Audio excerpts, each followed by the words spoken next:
చిత్తు కాగితాలు ఏరుకొని పొట్ట పోసుకునే ఓ మహిళ ఇద్దరు కామాంధుల కర్కశానికి బలైంది.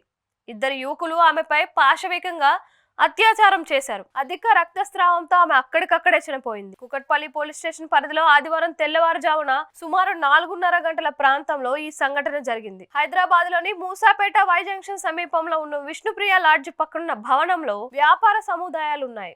ఆదివారం ఉదయం భవనం సెల్లార్లోని ఒక షట్టర్ ముందు గుర్తు తెలియని 45 ఏళ్ల మహిళ మృతదేహాన్ని స్థానికులు చూశారు. వెంటనే వారు పోలీసులకు సమాచారం ఇచ్చారు. పోలీసులు వచ్చి చూస్తే మృతురాలి ఒంటిపై దుస్తులు అస్తవ్యస్తంగా ఉన్నాయి.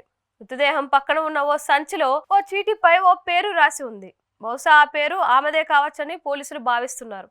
సీసీ కెమెరాలను పోలీసులు పరిశీలిస్తే 25 ఏళ్ల వయసున్న ఇద్దరు యువకులు ఘటన జరిగిన భవనం పక్కనే ఉన్న గల్లీలో ఆమెతో మాట్లాడడం కనిపించింది. కొన్ని నిమిషాల పాటు ఆమెతో మాట్లాడిన తర్వాత ఆమెను బలవంతంగా సెల్లార్లో షట్టర్ దగ్గరకు లాక్కెళ్లారు.